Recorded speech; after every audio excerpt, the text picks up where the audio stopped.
To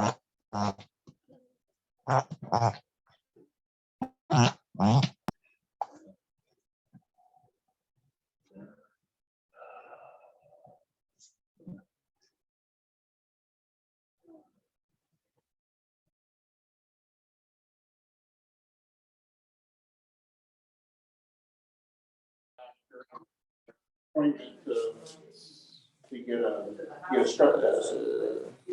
What about not on sore throat? That's probably the best. Cold bug, glucose drip. No, it's on. And I was fine. Nothing, no other symptoms. No more symptoms for a week. Let's see. Yeah, Drove down to Southern Illinois. The next morning after drove to Southern Illinois. But I look good. Good. I thought this was start. You were good. No. Well, I mean, that's, it all stuck. I had a sore throat, and then when they checked it, it was the bacteria that was in my legs was strep. It wasn't staph. But they thought it was staph. That's what they were treating it for, was staph. But one of the, finally I started going to see a dermatologist, and he said, this isn't staph. So he ran a strep test on me, and he said, your strep counts like 10 times what it should be. Bloodborne. So it got to the bloodstream and. Hi, Jacob. Hi, Darlena. Hi, Mom. Hi, everyone. Good morning, everyone. It's Pam. I can't see myself. Pam, Good okay. to see those beautiful faces. I know. I don't know who's coach this one. Well, did you see the, so. Get that door there and we'll get. Because they noticed that over the years, the cameras on digital phones don't pick up dark complexion, so people. Let's see if we can Well, you know that's on purpose. need Well, ventilation. and then, so let's. It's sort of, it's not like directing, but it's not really considering everyone. It's really only considering. Yeah, and so Google's changed all the pictures for all the cameras on their new phones. Anything that runs the Google has to have a new. Well, that was cool. But. Good, you don't know me. But that's all right. Well, welcome to those who are joining us on the electronic media. We thought you were probably tired of seeing my house. So we're broadcasting this morning from the church building basement and back in our old class area. And so that we're making progress in that way. And we're thankful for God's blessing to give us strength and health, enable us to do that. So thanks to those in the room here, you can get a glimpse of most of us, and thanks for joining electronically. Any other updates to our prayer list? We had a couple that we announced, and but if you've got something, we're glad to add more. So we'll keep the Ukrainian situation in our thoughts and in our hearts, and pray for peace. We're in chapter. So 1 Corinthians chapter 7, we begin with these words, now for the matters you wrote about, which tells us something that Paul, in part, in writing this letter to the church in Corinth, is responding to a letter that he received from them. We've seen earlier that he talked about an earlier letter that he had apparently written to them, and then they had written to him. And so he's talking in this chapter about some of the things that they raised. And that brings up the question, if you had the opportunity to write a letter to the Apostle Paul, you wouldn't do it because today you'd send him an electronic message. You'd send him an email or a text message, or you'd send him a notice on Facebook or one of those other things. But if you had the opportunity to ask a question to the Apostle Paul, what would you say? Anything come to mind that's on your heart?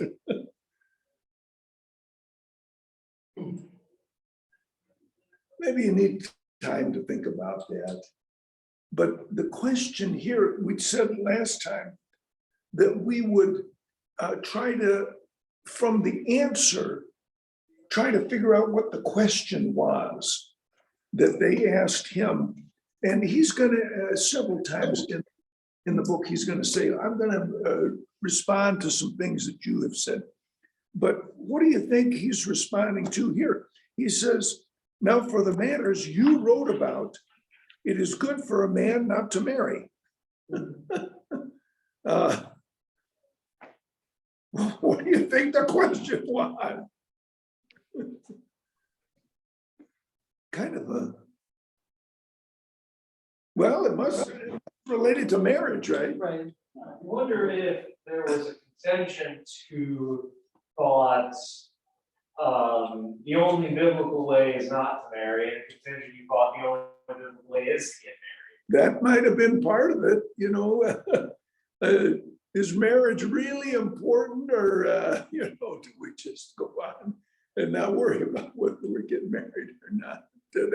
That might be, if someone was to ask a question in this 21st century, that might be it. Is there really any significance in the formality of marriage, or can we just forget about that and you know, go our way on the basis of mutual attraction? A lot of people today, they'll say, well, you know, we've made the commitment to each other Right. between ourselves, and, you know, we don't need a piece of paper, as people put it sometimes, to prove that we are committed to each other. Yeah. So they might put it like that. I had a pair of friends that they said, well, we're married in our eyes, but we don't care if the government thinks we're married or anything like that. Until the baby started coming That's along right. and benefits needed to be shared. And then suddenly, because the government said, unless you're married, you guys can't share these benefits, then they decided it's time to get married, so. By the way, there's some big tax advantages to marriage because joint return rates are lower than the separate return rates. But that, I think, illustrates what it was on their minds at this time and what might be on their mind. The relations between men and women is important. It's one of the basic fundamentals of human society, however you want to view it. But in the context here of what Paul had to do with, and that was Christianity or the church. And so that one of the old time, I guess we could say, well, maybe the question was, should people get married? One of the old time commentators said, is marriage to be desired or avoided by Christians? He thought that was probably the question. But before we jump into his answer, I just want to make that point again, that a marriage and relationship between men and women is important. And it was important to the Corinthians, and it was important that they wanted that relationship to be consistent with their relationship to Jesus. In other words, they saw a connection between the relationship of men and women and relationship with Christ. And so that's really a fundamental thought. Today, again, in the 21st century, people would say, well, we fell in love, and so we began to live together. And, and maybe like Perry said, well, when the kids came along, we thought about, well, maybe we should formalize this thing. But so it suggests a depth of thought that is good, that you want to have your relationship with the women in the case of the man in the case of the women, consistent with your relationship with Christ. And so that's something to be, how many people say, should I get married in light of my commitment to Jesus? And that's the first the point to be made, that in a sense is the question here. In light of our commitment to Jesus, what should we do about this thing called marriage? That could be a question about anything. In light of this commitment to Jesus, what should I do about working every day? What should I, and he's going to go into that later in this chapter. What should I do about some other human relationships?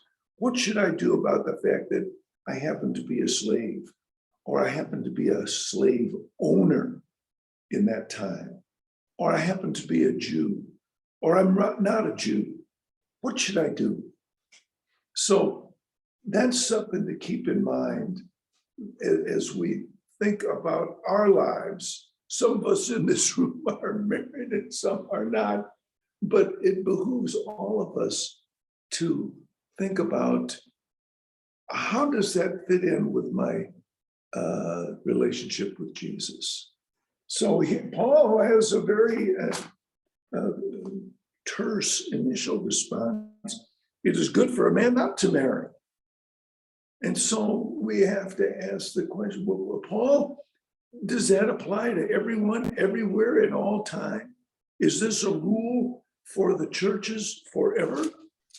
But later on, he's going to say, I've got a rule for the churches, for all the churches. And so that's the question, one of the questions that would come to our mind. But since there is so much immorality, each man should have his own wife and each woman her own husband. Kind of any contradiction there? Here's Paul saying, it is good for a man not to marry, but he has some other things to say also. There's a note Yeah. at the bottom of my Bible, which is the New International. It says, an alternate translation of that verse is that it is good for a man not to have sexual relations with a woman. Okay, The American Standard says not a man not to touch a woman. yeah, I think that's the literal Yeah. translation, but the King James says not to touch a woman. I got, of course, my app comes with the Matthew Henry commentary, and he has an interesting thought about how basically Paul says, marriage was put in place to prevent sin. It was a way of making something that, could easily become sinful. Yeah. Lawful in God's eyes. Well, it's a natural Right. feeling that God when he created man, that was created within us. And Yes, in order, like you say, to have it not be as sinful, then you have the institution of marriage. right.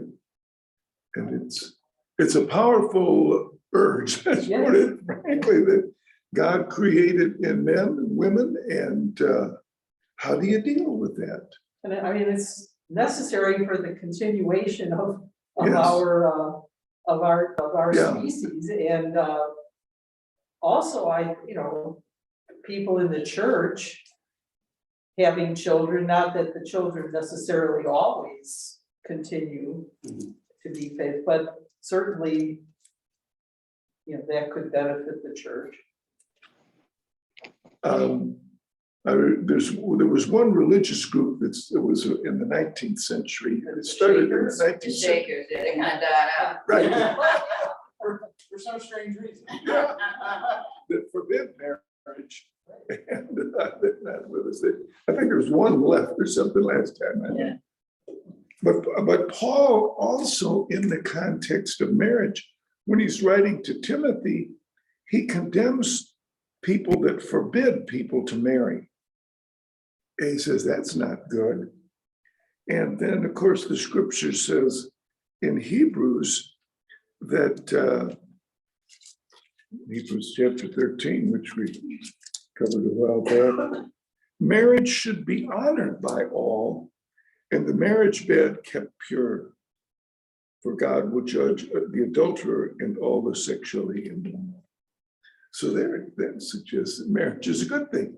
And like Paul later in writing to Timothy, he says the elders should be married, deacons should be married. And in spite of what he's going to go on and say here. So anyway, yeah, but each man should have his own wife and each woman her own husband. The husband should fulfill his marital duty to his wife, and likewise the wife to her husband. Interesting, in these verses, he's going to take the time to, in a sense, repeat himself to make sure that it's clear that this is bilateral. It's just not a one-way street that the man, you know. He mirrors all of the statements. What's that? He mirrors all of the statements. Yeah. So it's not just a one-way street in this marriage. The wife's body does not belong to her alone, but also to her husband. In the same way, the husband's body does not belong to him alone, but also to his wife. And do not deprive each other except by mutual consent and for a time, so that you may devote yourselves to prayer. Then come together again so that Satan will not tempt you because of your lack of self-control. So he sees that urge that was built into people as a source of potential sin, and wants to go. And I think that's why these verses here are talking about, or why it was translated marriage in verse 1, because he's clearly talking to married people, but he's talking about marriage. But then he said, wait a minute. Well, we'll read further. I say this as a concession, not as a command. I wish that all men were as I am, but each man has his own gift from God. One has this gift, another has that. What was Paul's state? Evidently unmarried here. Some people have said, well, Paul, may have been married. If he was a part of the Sanhedrin, maybe he's a widower. I don't know, but it kind of suggests in this chapter that he's been unmarried throughout. He later says, I had a right to lead about a wife like Peter did, or that's the old translation later in this book. So Peter was married, we know, and maybe his wife went with him on the missionary journeys that he went on, but Paul is pretty much by himself as we see his comments about those who accompany him here and there. But each man has his own gift from God. One has this gift, another has that. So that's the first question, perhaps, that he deals with. Should people get married? And he's saying, from his standpoint, it's not a good idea. And so that kind of seems strange given other discussions in the scriptures. And we'll get to that. Well, let's read on. What's the language here reminds me a bit of Romans 14. Okay. Strong faith and weak faith. Could be what Paul is saying is, if you have that faith where you can't completely devote yourself to God and remain unmarried, then that's what you should do. But if that would lead you to sin, get married. I wonder if that's what's going on. I think that's which reminds me of the food laws, as Paul discussed, with the church in Rome, whether following the food laws or not following the food laws has a chance to lead you into sin, do whatever would make you least likely to fall into sin. I wonder that's just something that's occurred to me. He's going to talk about the food laws too in the next chapter. So we'll get back to that. But I think that's another point about this whole thing. Perry says marriage was instituted to keep people from sin, to keep people from violence too, You've seen the movie where jealousy is one of the top motives for shooting somebody or doing something like that, or you go and steal the lady or whatever. But it's a commitment that Jesus blessed also. But here he's saying, and why would that be? I would think, based upon my experience, that marriage is something that strengthens faith and strengthens one's ability and commitment to serve God. And I think many come to that conclusion. Gets you out of yourself. When you marry somebody, you've got to be thinking of that person all the time, on and off. Yeah, And that's always a Christ-like kind of thing. You're getting out of yourself into other people's lives. You're being less selfish, bottom line. yeah. When you're always interacting with other people and trying to bless them. And so I think it makes you a more Christ-like person if you have a healthy marriage. Yeah. I think Paul would agree with that, even though we don't know if he was married or not. I think he was at one time. But people disagree with that because he was a member of the Sanhedrin, and then Well, to be we a member don't of the know that Sanhedrin, he you had to be was. married. We don't know that he was for sure. No, he never mentions it. Right. But He says he was a there's been a lot of Pharisee. speculation about it Right. over the years. Anyway, but not everyone knows this. Some people are still. Now to the unmarried and the widows, I say, it is good for them to stay unmarried as I am. But if they cannot control themselves, they should marry, for it is better to marry than to burn with passion. It just says burn, really. And so that's kind of the interpretation. But so that's kind of the answer to the first question, or to that question. What do you think about marriage, Paul? Well, you can, but there may be some reasons not to. And we'll get to those. To the married, I give this, so he talked to the unmarried. And maybe this is a separate question, or maybe it's part B of the same question. What about if you're married now? To the married, I give this command, not I, but the Lord. What does he mean there? This He's is saying this is not my opinion. right. This is what Jesus says. A wife must not separate from her husband, but if she does, she must remain unmarried or else be reconciled to her husband. And a husband must not divorce his wife. Matthew chapter 5, Matthew 19. He doesn't get into except for fornication here, he just quotes it. But to the rest, I say this, I, not the Lord. And so he's kind of, what would we say, extrapolating here? How do these principles apply? If any brother has a wife who is not a believer and she is willing to live with him, he must not divorce her.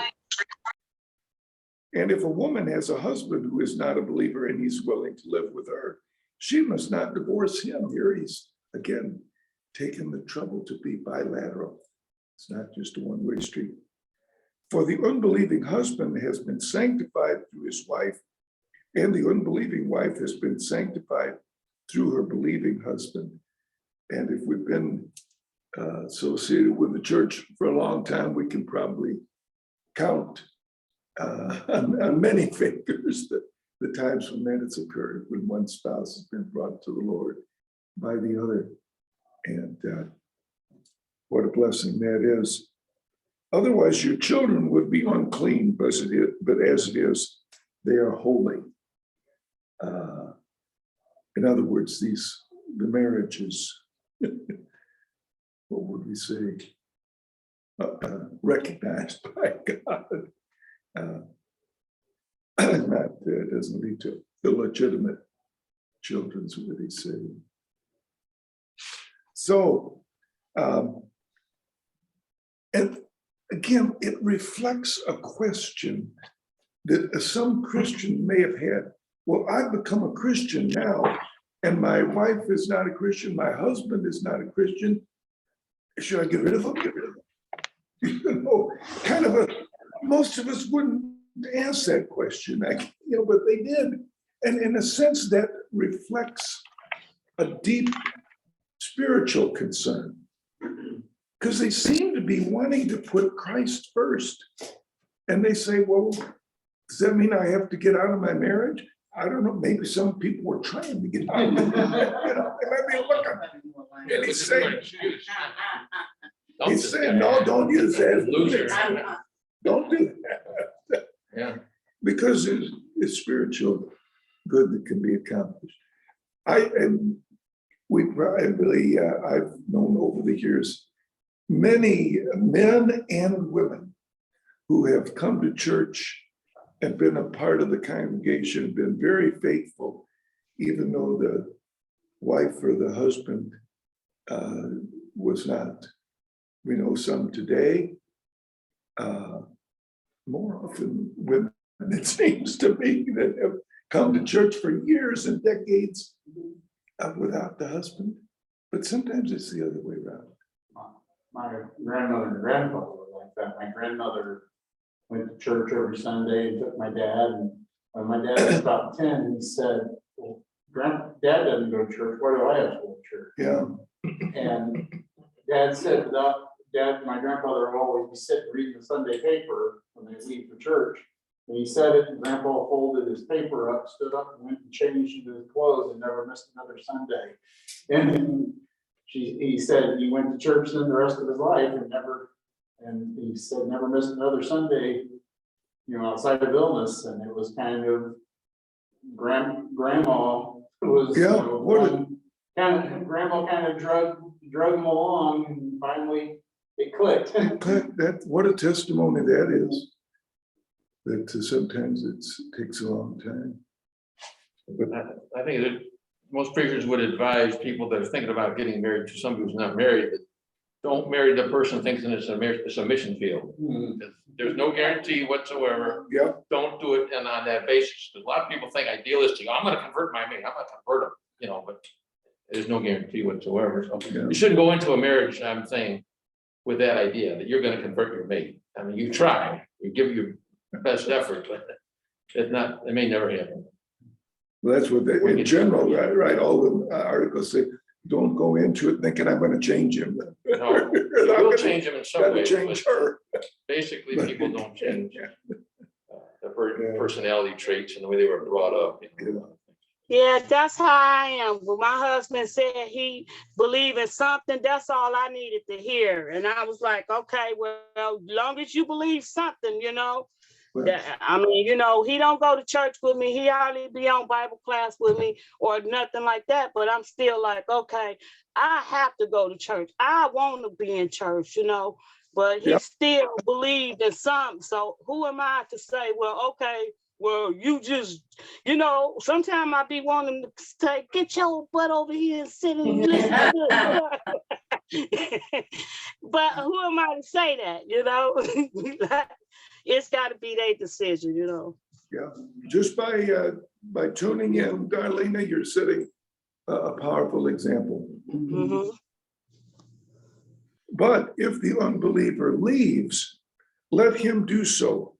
A believing man or woman is not bound in such circumstances. And that's been what has been debated over the centuries. What does that word bound mean? What happens if the unbelieving leaves? What is the believer to do? To remain unmarried or else be reconciled to her husband, verse 11, or verse 29, or 29 and 30.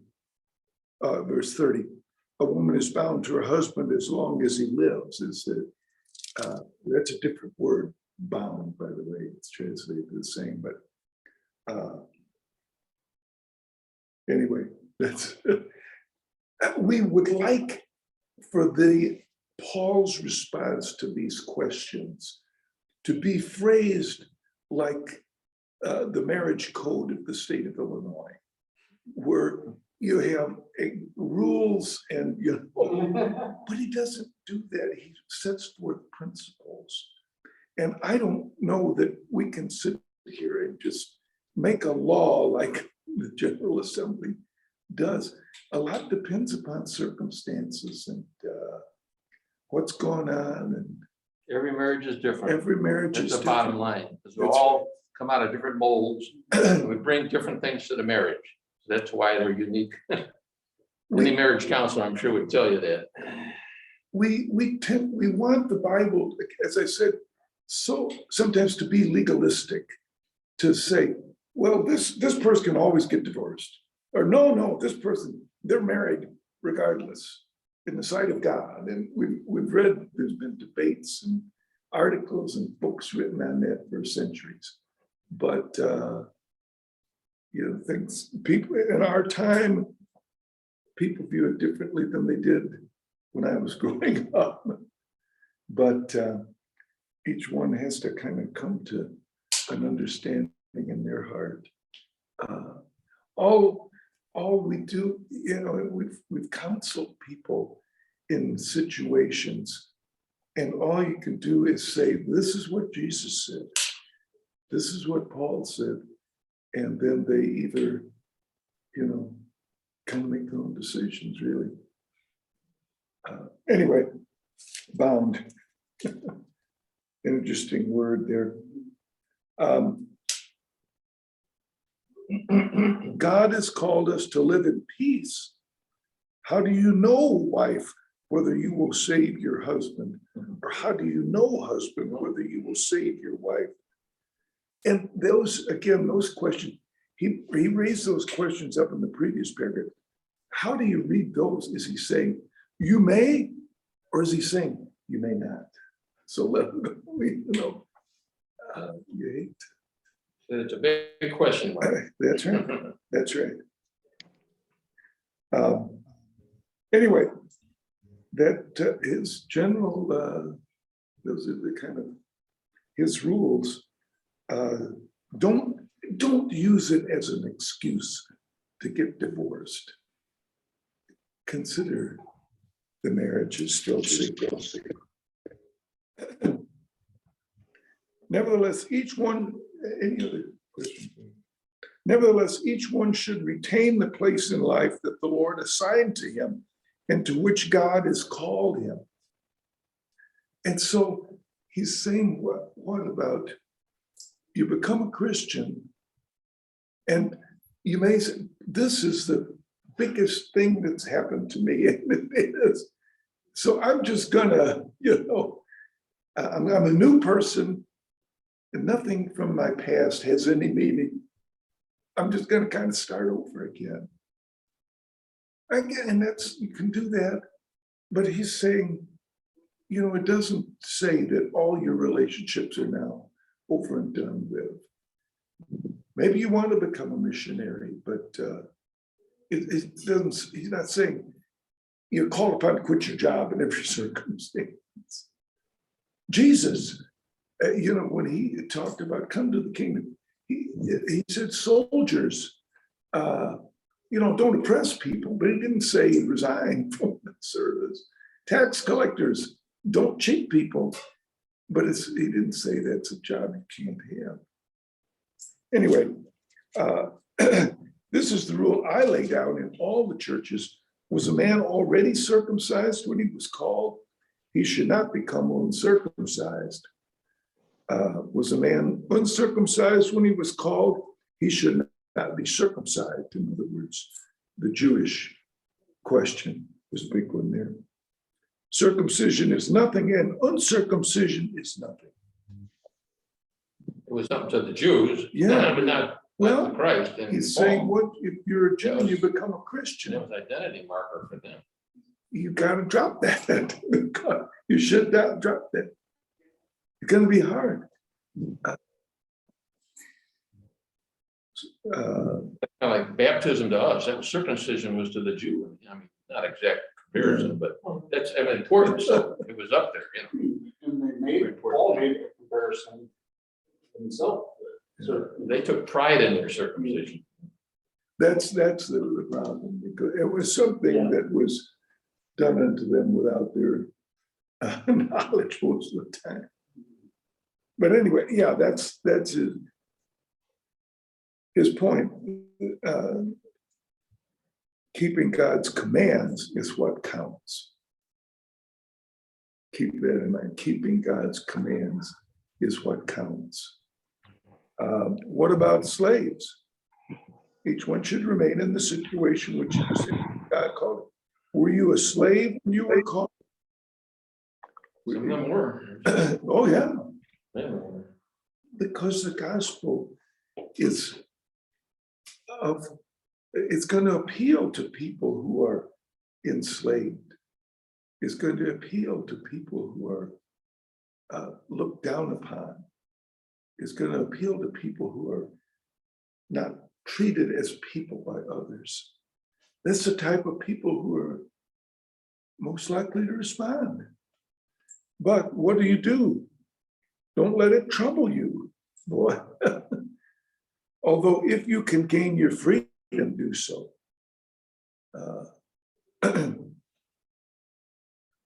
Claudius Lysias did, remember, he was the fellow who arrested, or actually rescued Paul in Jerusalem. And he said to Paul, I paid a lot for my freedom. What about you? And so that was, but for he who was a slave when he was called by the Lord is the Lord's freed man. Similarly, he who was a free man when he was called is Christ's slave. So you have to start thinking of yourself in a different way. If you're a slave owner or a free person, you need to start thinking, I belong to someone else. If someone has told you all your life, you belong to someone else, you gotta start thinking, no, I don't. I have freedom in Christ. You were bought with a price. Do not become slaves of men. So it's clearly Paul's admonition that slavery be done away with. He's not talking about the institution of slavery here. Yeah, These slaves of men. well, He said, I think he's talking spiritually. You know, I think we're he's slaves of talking about- Christ. He's talking physically. yeah. He's talking institution. People who were, enslaved, there's a lot of slavery back Oh, yeah, That's a big I don't thing. know what percentage of the people of Rome would have been slaves. Yeah. The third. Well, that was how Rome became an empire. and Yeah. sustained their empire. Yes. Built upon, Do not become slaves of men. A lot of, most times, people didn't have any say-so in that. They were enslaved by the people that conquered them. You know, Well, Romans would go out and conquer some them, sold countries, make them all themselves. slaves. So they didn't have a choice in that regard, but spiritually they had a choice. They could serve their master or they could serve Christ. Yeah. So I think some that's what people he sold did. themselves and had to sell themselves Yeah. or felt that they had to. Yeah. What He had a better life. a, If they were slave to someone who was rich. but that's the point is we need to think of ourselves as belonging to someone else. And we're not used to thinking of ourselves that way. Anyway, now about virgins, I have no command from the Lord, but I give a judgment as one who by the Lord's mercy is trustworthy.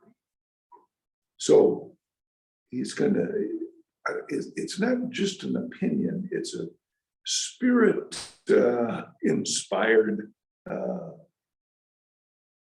more than a spirit inspired rule. At the last verse of this chapter, he said, I think that I too have the Spirit of God. So this comes from the Spirit, but not from the words of Jesus. I give it to you. Because of the present crisis, I think that it is good for you to remain as you are. And so a lot has been built on that these that don't get married because of the present crisis. What was the present crisis? Were they being persecuted? Persecution is certainly Jerusalem was in, yeah. had just been, I don't know, I can't remember exactly when the census was written, but Jerusalem had probably either just been sacked or was in the process of being sacked. It's coming. This is probably in the 50s AD. Jerusalem is destroyed in 70 AD. Persecution under Nero begins before that. Probably 64 AD is when the fire of Rome was identified as having occurred, which led to Nero blaming Christians. But we read or talked on a Wednesday about Priscilla and Aquila being ousted from Rome by Claudius because of certain disturbances that may have been caused or may have been blamed on Christians. So he's talking about persecution. The interesting thing is, we could say, well, there's a lot of trouble in the world today too. There's war. Will this lead to more war in other parts of the world? We hear some have lived through a world crisis, a world war, and a couple of world wars in this previous century. But what is that, because of the present crisis, I think that it is good for you to remain as you are. Because why? Because he doesn't want people to have to suffer worrying about others. And so it's not just, he's thinking of others. Well, are you married? Are you married? Do not seek a divorce. Are you unmarried? Do not look for a wife. But if you do marry, you have not sinned. And if a virgin marries, she has not sinned. But those who marry will face many troubles in this life. And I want to spare you this. That's what, it's, if you're in, Ukraine or Iran, talked about it, somebody was telling me about, they knew of a missionary in Hungary was saying how many people are flooding into Hungary from this present crisis. If you read the report from Elsa Springer about the church in Bremen, so many of those are refugees from Afghanistan, from Iran, that if they were there, that they would be arrested and possibly executed for their faith. And he's saying here, it's one thing for you to get out of Iran, Afghanistan, Ukraine. Boy, it's another problem if you're trying to get your wife and children out of there. So I think he's just saying, think about that. What I mean, brothers, is that the time is short. From now on, those who have wives should live as if they had none. Those who mourn as if they did not. Those who are happy as if they were not. What do you think? That the time is short?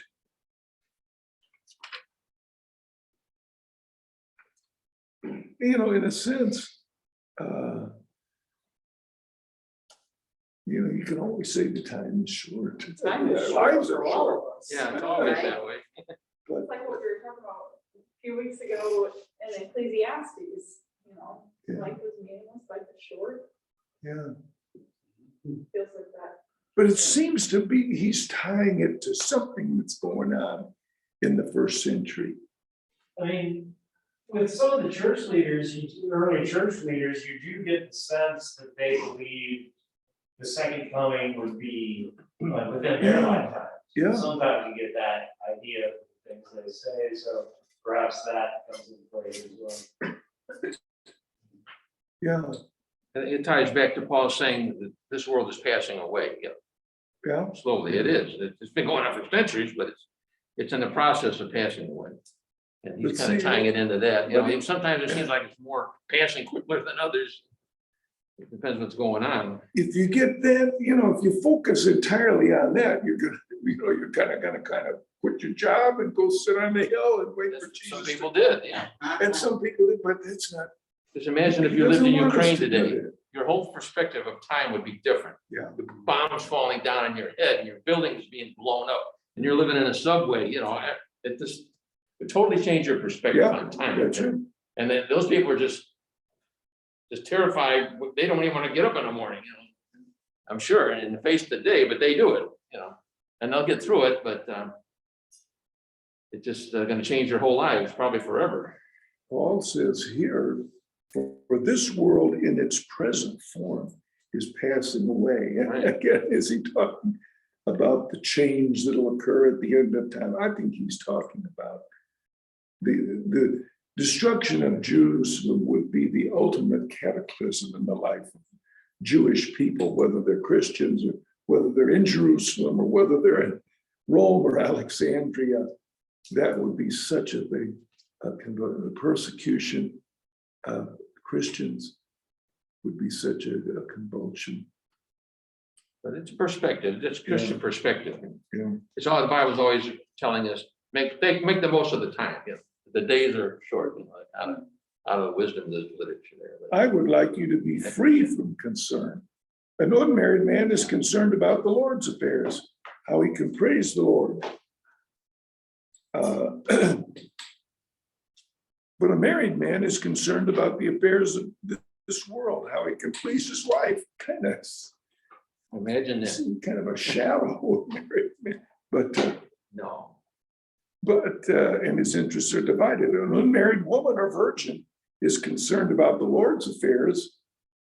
Her aim is to be devoted to the Lord in both body and spirit, but a married woman is concerned about the affairs of this world, how she can please her husband.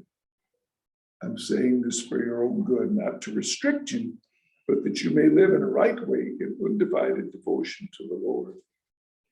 Maybe there's some. But as I said before, I think many of us come to the conclusion that my wife will help me to be more faithful and true to the Lord. For my husband. If you have a faithful spouse, yeah, Yeah. they will help you along, to be a helpmeet, right? Kind of thing. Back in Genesis, Concerned about the affairs of the world. if you have a healthy marriage.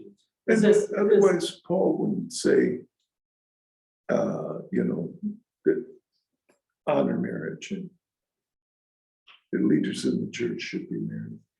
This kind of thing is sort of the inspiration for the ideas of you know, priests not being married and women as nuns, where being celibate is a way of that they can concentrate their full energy, their thoughts on serving God, and they don't have to worry about other Yeah, it hasn't worked very well, though. obligations, Hasn't. other duties that they might have. But then you end up with pedophile priests. Well. Well, So it hasn't worked that's- out very well. Not everybody, and that's in a lot of other churches Oh, too. yeah. But it's more in the Catholic church, because they don't want people to get married, so that's more out there, you can see it more, but it's not. But true. no, it's not just A lot of good reasons. a lot of married. I mean, there, I know, right? ideally, I mean, it was a good thought, but practically it doesn't seem to work. And they should force Well, some people. I don't, it shouldn't be a rule. Yeah. But that's Yeah, what they well, that's made it, what it that's the says problem. later. If it's your choice to live that way, Pope says you he can't, thinks it's a good idea, but if it's not. it may change someday, they'll probably change that someday. Will is here, so I think we better, Uh, we'll cut it off there and start